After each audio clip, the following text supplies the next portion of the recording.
Partiendo, comentarles que, bueno, mi nombre es Pablo Gallardo Chal, soy médico geriatra, actualmente soy el jefe de la unidad de geriatría de la Clínica Santa María, socio de la sociedad y hace poquito formando parte del equipo directivo.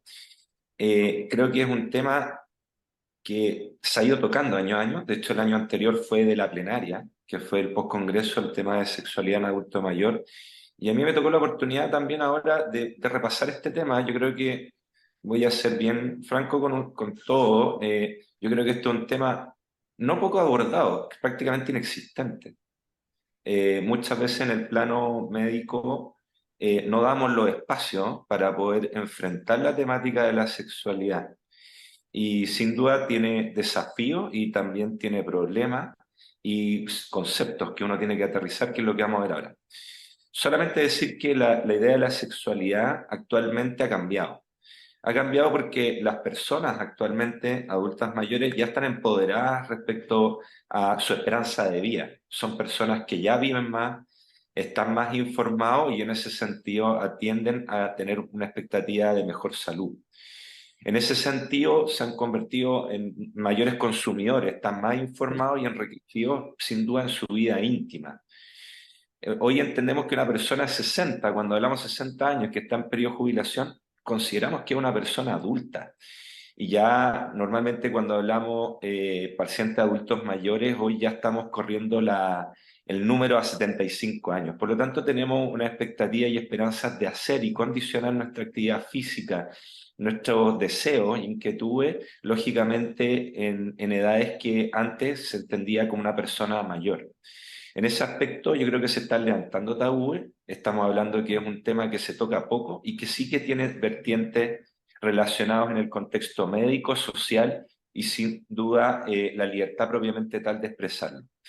Finalmente, como hemos dicho, tenemos que atender al comportamiento, en el fondo a la actividad sexual, no solamente a un aspecto físico, sino que está relacionado con aspectos psicológicos, sociales y sin duda lo que estamos hablando de aspectos físicos, la dimensión orgánica.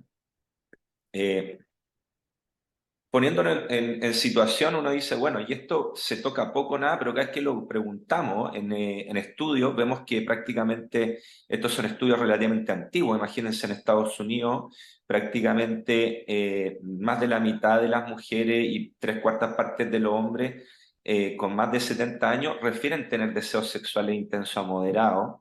En Francia, prácticamente estudios parecidos, dependiendo del grupo etario, vemos prácticamente entre los 50 y 65 años el 86% de los hombres, 64% de las mujeres tenían al menos una relación sexual al mes y imagínense, prácticamente un 11% tenía al menos entre menos de 10 relaciones sexuales por mes.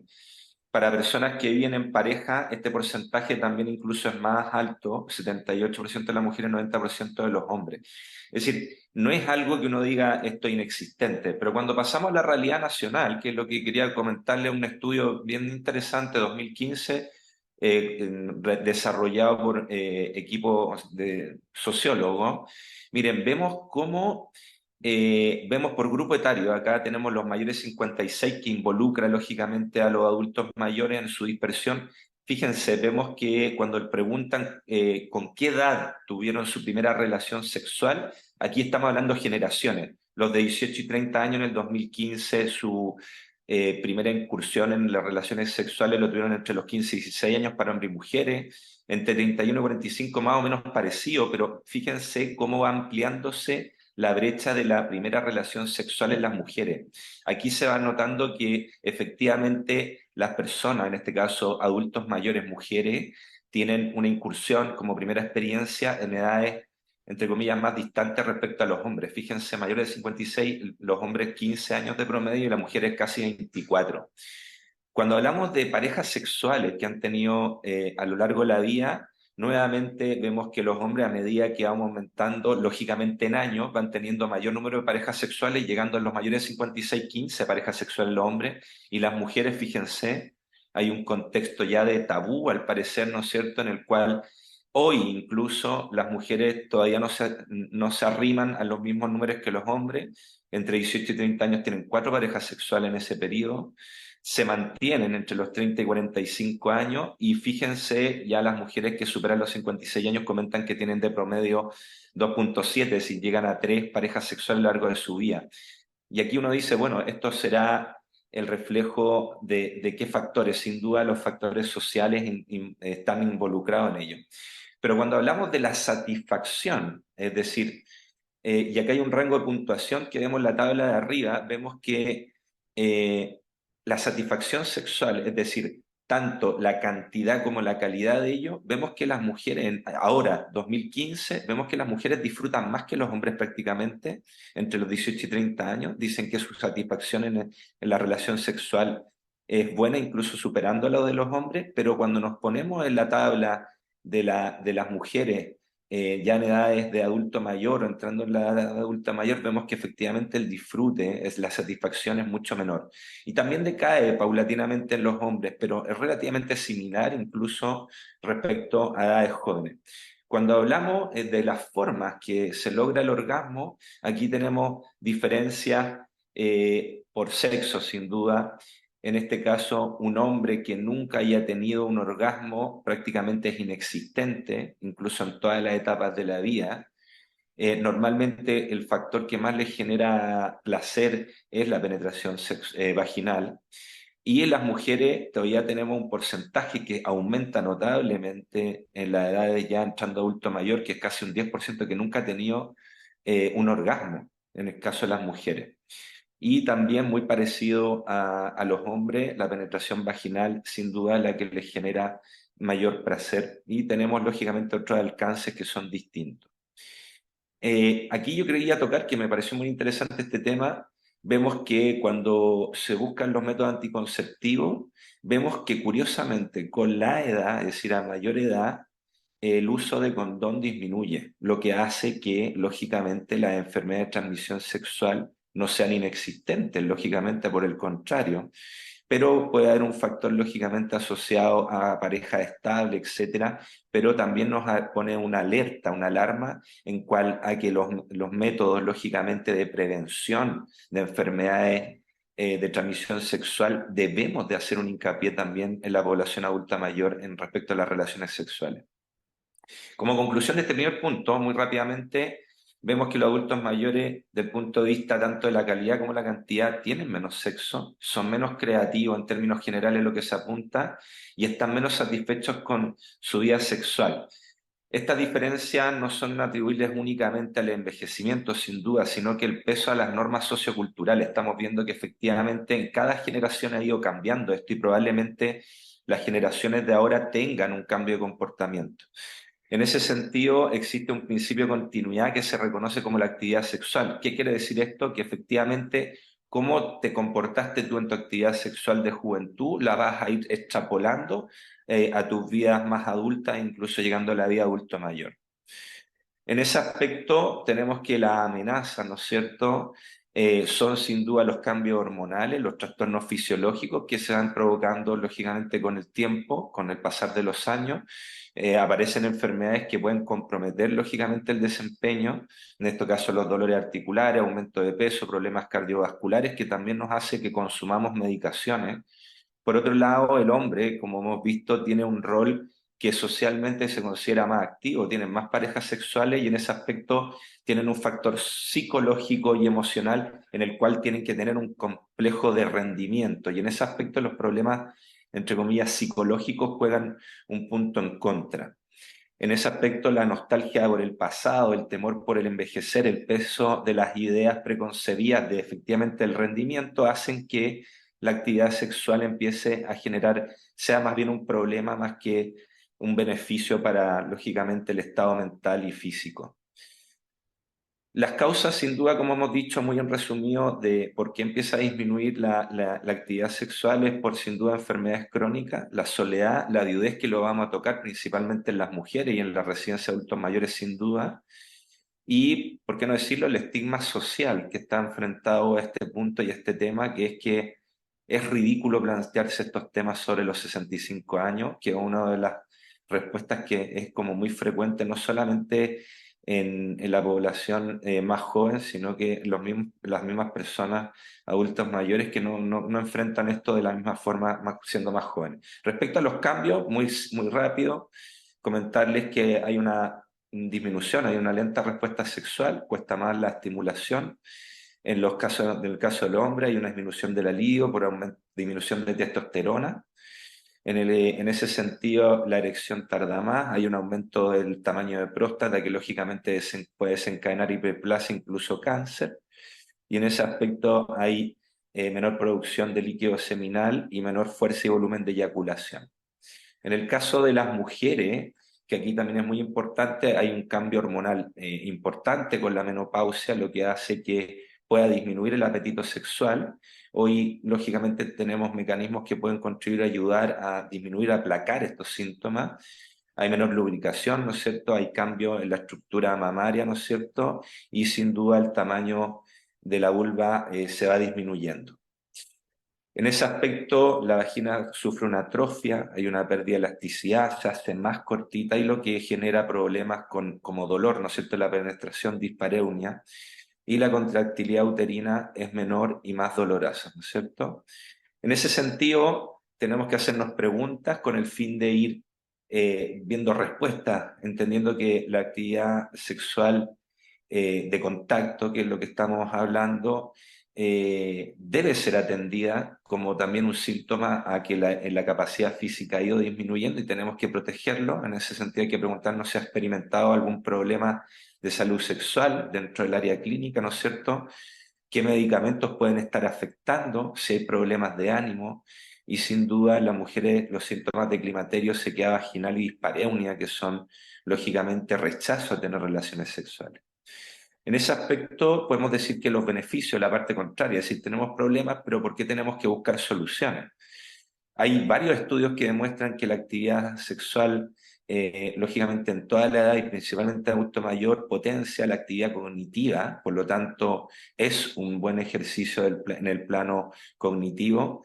Estas habilidades cognitivas pueden ser potenciadas con una actividad sexual activa, pero yo quiero también recalcar que cuando tenemos una actividad sexual activa solamente forma parte de un todo en el sentido que en el fondo sentirse pleno, como el aspecto de la felicidad, el buen sexo, la libertad, una botella de vino por destapar, el amor en abundancia y las ganas de viajar, como un buen libro y los amigos, forman parte de un todo. No es el todo, sino que es una parte que también nos genera una plenitud como seres humanos. Y en ese aspecto también se han visto varios estudios que lógicamente tener una actividad física de contacto junto a la actividad física propiamente tal genera lógicamente un envejecimiento más saludable. Hay varios estudios publicados al respecto, lo que genera un sentimiento más positivo de percepción de vida.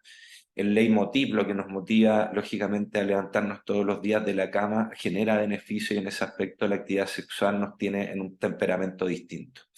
Y en cuanto a los hombres, lógicamente tener una actividad sexual activa tienes menos probabilidades diagnosticadas de tener cáncer de próstata.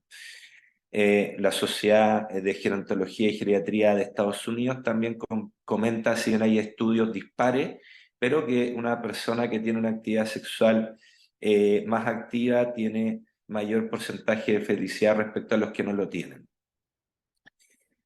En ese aspecto yo quería comentar un par de cosas que creo que son sumamente relevantes. El cuerpo cambia con la edad. Y en ese aspecto también tiene que haber un aspecto psicológico, emocional, en el cual tiene que haber una aceptación del cuerpo. La aceptación del cuerpo de sentirnos que cada etapa es igual de bonita, es igual de plena, y en ese aspecto lo que uno tiene que hacer es construir su vejez. Aquí tenemos distintos representantes, actores sociales que están hoy en día escuchándonos y en distintos grupos etarios. Lo que sí tenemos todos claro es que nosotros vamos construyendo nuestra vejez y para llegar de forma plena, la actividad o el contacto sexual también forma parte de él.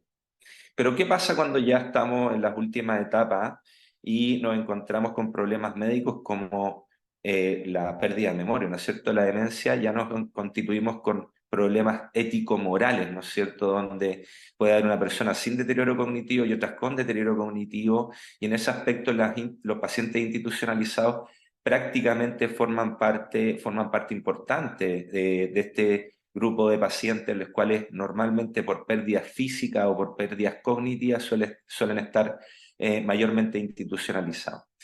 Al respecto, hay una revisión muy interesante que fue publicada en el 2019.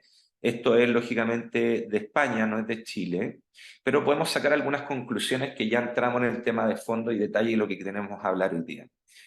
Las personas mayores consideran como barreras para la expresión de su deseo sexual los estereotipos sociales hacia la sexualidad en esta etapa de vida.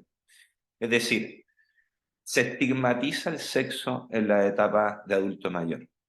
Y en ese aspecto, cuando uno está en una residencia, lo primero que se otorga es la falta de intimidad. Estamos hablando que estamos prácticamente viviendo en una comunidad donde el espacio que es tu habitación normalmente suele ser invadida tanto por familia como actores sociales, que en este caso son los cuidadores de los ELIAM y el personal sanitario. Por lo tanto, hay una falta de intimidad y una asociación de la sexualidad solamente, y es por eso que hay una disminución también que está relacionada con la procreación. Este arraigo principalmente está más bien otorgado a las mujeres más que a los hombres, y en ese sentido las personas mayores comentan que hay prejuicios de quienes les rodean respecto a esto. La familia principalmente hay un arraigo más destructivo en ese aspecto hacia las mujeres que a los hombres, y los hombres lógicamente tenemos el clásico deje del viejo verde, ¿no es cierto? Oye, ¿cómo se está tocando con esta edad? Los mismos funcionarios que trabajan en las áreas de residencia. En ese sentido, cuando nos ponemos en el lado de las mujeres, que ser viuda, ¿no es cierto? Prácticamente una sentencia de muerte respecto a la sexualidad, ya que desaparece la pareja, ¿no es cierto?, que se ha construido a lo largo de la vida, y en ese aspecto también hay un arraigo emocional muy alto en el cual, entre comillas, se desprende también una parte de las personas junto con ellos, y en ese aspecto también la sexualidad decae fuertemente. Sin duda, las creencias religiosas forman parte de estos estereotipos en la SAA, y en ese aspecto las doctrinas, ¿no es cierto?, morales que están asociadas a la sexualidad y a la reproducción de la parte religiosa tienen un peso específico muy fuerte, sin duda, en la etapa de adulto mayor. En ese aspecto, yo creo que uno de los trabajos, y es el tema de debate de hoy, es cómo trabajamos con el personal sanitario, la gente que está en los cuidados persistentes y permanentes en las residencias de adulto mayor, y en ese aspecto tenemos que otorgar centro, espacio, en este caso de intimidad con horario, etcétera, que tenemos que discutirlo para que en las residencias, entendiendo los beneficios, ¿no es cierto?, que acarrea tener espacio de intimidad, sean otorgados. La familia, sin duda, también forma parte integral de esta comprensión. ¿Y por qué no decirlo? La creación de nuevas parejas dentro de la residencia permiten que estos pacientes estén en una actitud distinta, más sociable, menos uso de fármacos. El objetivo debe ser, sin duda, implantar programas de actuación donde la sexualidad de los residentes sea un derecho a la intimidad y estos sean tomados en cuenta. En este sentido, el escenario sin duda tiene que ver con mejorar las competencias y conocimientos sobre la sexualidad en las personas mayores, no solo de las mismas personas mayores, sino que en los centros donde están. Y en ese aspecto es necesario que los centros de cuidados para adultos mayores fomenten su participación dentro de las residencias en esta toma de decisión. Formar parte de las políticas debe ser una de las acciones principales del marco ético y legal que garantice el respeto a la privacidad e intimidad. Y para ir terminando, que no quería extenderme mucho porque sé que tenemos poquito tiempo, yo abro el debate y le dejo el pase a Carolina para que conversemos esto. Yo creo que las instituciones, los lugares donde se atienden a adultos mayores, nos encontramos con un sinfín de complejidad y sin duda el deterioro cognitivo forma parte de él. ¿Hasta qué punto, lógicamente, una persona con deterioro cognitivo está en su sano juicio de poder percibir la entrega de cariño o entregar cariño y tener relaciones sexuales pueda ser o no una conducta de derecho humano, ¿no es cierto? Y como para ir terminando, la Organización Mundial de la Salud refiere que la salud sexual es un conjunto de factores físicos, emocionales, intelectuales y sociales de la persona como ser sexual. Y es muy importante decir que en el adulto mayor la expresión espiritual de emociones y compromiso, donde se necesita mayor y mejor comunicación entre compañeros en una relación, y no solamente se sustenta en el acto sexual. Todos comprendemos que la cercanía, la comprensión, la confianza y el tacto físico solamente ya nos entrega un carácter de empatía mutua que nos lleva a entenderlo, que la relación sexual no es solamente la penetración. En ese aspecto, sabemos que tanto hombres como mujeres tienen dificultades, que ya lo hemos ido comentando a lo largo de la presentación, tanto hombres como mujeres, pero tenemos que ir derribando estigmas. Y estos mitos son que por la edad se pierde el deseo sexual y el apetito sexual. Hemos visto que los estudios demuestran lo contrario. El cuerpo, mientras más joven y medio, más placer obtiene, y no es así. Los adultos mayores tienen el mismo derecho y sensación de percibir placer. La actividad sexual en la vejez es mala para la salud, ya hemos visto que no. Los viejos no son sexualmente capaces, claramente tenemos hoy todas las herramientas para poder lograrlo, y con los años siempre la frecuencia sexual es menor, eso es correcto, pero la calidad sin duda no. Y el Viagra es la única solución para la vejez. También hay que derribar esos estigmas. Muchas gracias. Debo decir que también pertenezco a la Sociedad de Geriatría y Gerontología como abogada, ya desde hace un rato, y también pertenezco al Comité Consultivo de Senama. Entonces agradezco a Senama también esta invitación y a la propia sociedad. ¿De qué quiero hablarles hoy? De temas que ya tocó Pablo, pero que sin duda tienen una perspectiva también jurídica, también ética, ¿ya?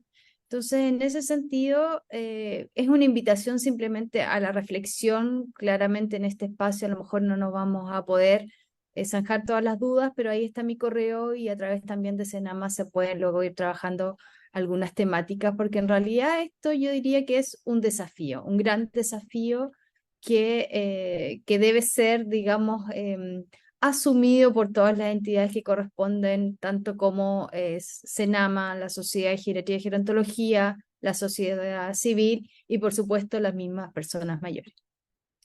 En ese sentido, ya nos adelantaba Pablo que en el fondo la vejez se presenta como algo asexual, o sea, nosotros no concibimos que las personas mayores son seres sexuados al igual que todos los seres humanos, ¿ya? Y eso determina, y en el fondo este es un ejemplo de un estereotipo más acerca de la vejez, ¿ya?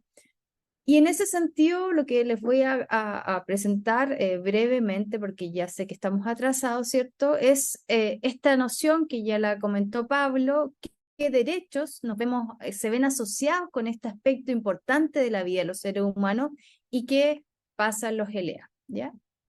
En ese sentido, claramente ya no me voy a referir a toda esta temática que nos expresó y que nos indicó claramente con todas sus bemoles, diría yo, el doctor Gallardo, ciertamente. Voy a avanzar a los derechos. Y en ese sentido, nosotros tenemos desde un punto de vista internacional un tratado que es un manto que nos cubre, es un paraguas jurídico que determina a través del artículo 12 de la Convención Interamericana de Protección de los Derechos Humanos de las Personas Mayores que tenemos que tener atención respecto a los LEAM, sobre todo habla del tema de la higiene, ¿ya? Y desde un punto de vista nacional, nosotros tenemos actualmente la que nos rige ahora la Constitución y se habla del tema de privacidad. ¿Por qué digo estas dos cuestiones? Porque en realidad la sexualidad se incorpora al concepto de privacidad, ¿ya? Y también y dentro de eso nosotros no tenemos regulada especialmente la idea de intimidad, pero como no la tenemos especialmente regulada, tenemos que entender que eso es privacidad, y la privacidad también incluye el tema de la higiene, ¿ya? También incluye el tema de las caricias, también incluye el tema, por ejemplo, lo que señalaba en la pregunta anterior acerca de la incontinencia, porque todo lo que podemos en el fondo hacer la relación entre sexualidad y pudor, sobre todo en las personas mayores, ¿ya? Tal vez podemos ver en la calle que las personas jóvenes se besan, se acarician de una forma mucho más espontánea. No quiero emitir juicios de valor, por favor, entiéndanlo de una forma neutra, que tal vez personas que son mayores. Eso puede ser y no puede ser, porque sabemos que ser persona mayor es una situación de mucha heterogeneidad. ¿ya?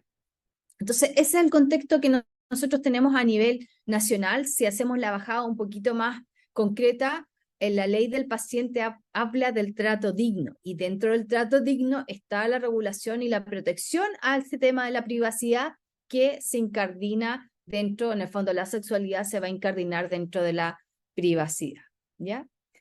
¿Qué pasa en los LEAM y en la sexualidad? Tenemos la persona mayor, y ahí vuelvo, digamos, a las ideas que señalaba el doctor Gallardo: cómo me juzgan los otros con mi sexualidad, el equipo sanitario, el equipo médico y la familia, ¿ya? Y este es un componente sumamente importante, ¿ya? Lo unimos a la idea del estereotipo, porque en el fondo una persona que se masturba, por ejemplo, va a ser criticada por otro residente, va a ser cuestionada por el equipo, va a ser cuestionada por su familia. Una persona que a lo mejor dentro de su transcurso de vida, su ciclo vital, a lo mejor va cambiando ciertas características, por ejemplo, y luego lo vamos a ver por el tema de la demencia, ¿cierto? A lo mejor le avergüenza a su hijo visitarlo, le avergüenza. Son todos temas que dicen relación con cómo se vive desde otros la sexualidad. No nos vamos a cuestionar de que una pareja de 40 años tenga relaciones sexuales, pero sí nos cuestionamos que una pareja mayor, una pareja sobre 60 años tenga relaciones sexuales. Y eso es un problema de los terceros, no de la pareja, ¿ya? Y entonces, ¿qué tenemos que hacer en este sentido y cuál sería la problemática que jurídicamente yo puedo percibir en estas materias?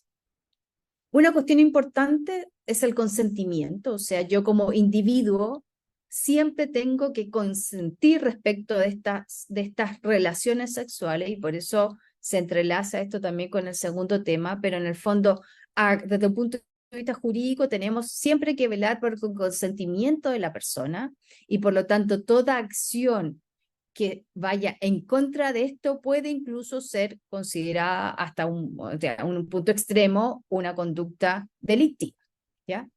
Por otro lado está, sobre todo en el EAM, el tema de la demencia, que hay ciertas cuestiones, lo explicaba doctor Gallardo, ¿cierto? Hay ciertos aspectos que se desinhiben, y por lo tanto, y que también en el fondo dicen relación con el consentimiento, porque puedo tener una persona que en el fondo tiene todas sus facultades, es capaz, digamos, desde incluso un punto de vista médico y jurídico, pero tiene una pareja o le gusta a alguien que a lo mejor está ya en un cuadro de demencia, y entonces se cuestiona en el fondo que puede tener relaciones con una persona que a lo mejor no está consintiendo, o a lo mejor sí, y en el fondo ahí está una situación gris, ¿ya? ¿Qué veo yo y qué he podido observar de lo que yo leí en estos días, ¿cierto?, respecto al tema de las directrices? A mi modo de ver, tenemos gran desafío en que, al menos en lo que yo pude revisar, no encontré dentro de los protocolos que digamos que utiliza los LEAM. Sí lo encontré en el extranjero, pero no a nivel nacional, que no hay directrices. Y entonces, en el fondo, en esta materia tenemos que se trabaja de forma conjunta para dar directrices, tanto el equipo médico como educar e informar a las familias, y para que en el fondo no volvamos de esta cuestión que es completamente natural el ser humano, una cuestión de carácter problemática. Muchísimas gracias. Hay una pregunta que estaba en el chat de Nante que la dejamos para esta parte de la presentación, Sí. ¿cierto? Que la señala Fernanda Catalán, la vuelvo a leer, dice, según su punto de vista, ¿qué instrumentos institucionales y estrategias prácticas se podrían utilizar para incorporar el tema de la sexualidad en el IAM desde los equipos? Yo creo que está dentro de o sea, yo creo que hay que construir protocolos que se hagan cargo de esta temática. O sea, sin perjuicio de ello, o sea, desde la perspectiva más general del derecho, uno puede siempre pensar en que, como analizando de derechos de la persona y derechos que están cubiertos por la Constitución, siempre podríamos tener, desde un punto de vista más práctico, por ejemplo, un recurso de protección para determinadas acciones, por ejemplo, en que la familia perciba que hay una situación extraña, o que una persona que está participando o que trabaja ahí.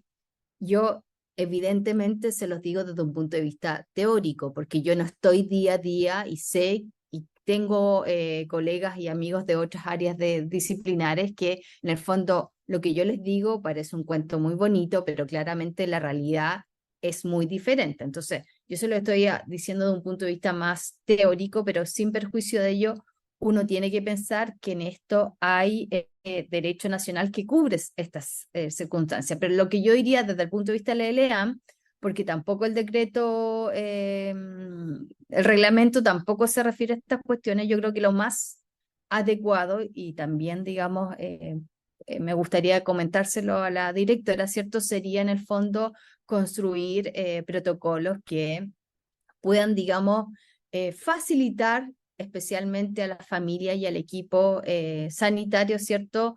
Determinadas acciones para eventuales situaciones que podrían incluso ser perjudiciales para los derechos de las personas que están en los LEA. Entonces la palabra clave sería protocolos.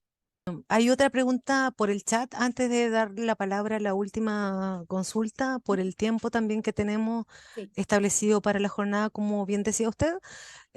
Señala, ¿cuál es la responsabilidad de los ELEAM o de los directores de los ELEAM ante estas situaciones que se generan sin consentimiento? O bien, cuando la salud mental de las personas mayores no está al 100%.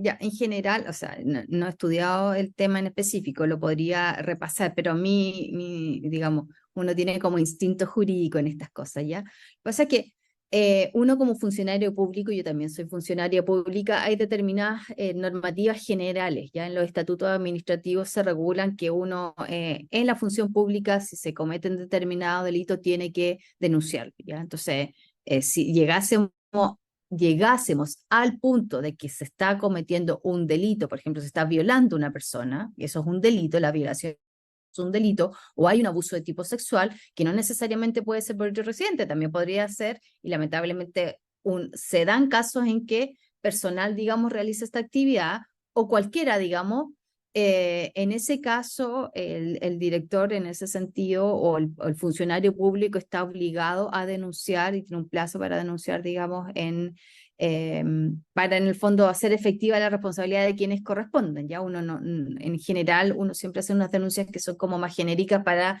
que el organismo, que es la fiscalía, averigüe, digamos, cuál es la situación en ese sentido, ¿ya? Pero por lo tanto, creo yo, la importancia que tienen los protocolos, ¿ya? Para en el fondo educar como de alguna manera a la comunidad que se enfrenta a esta situación que es bastante compleja, sobre todo pensando en pacientes con demencia.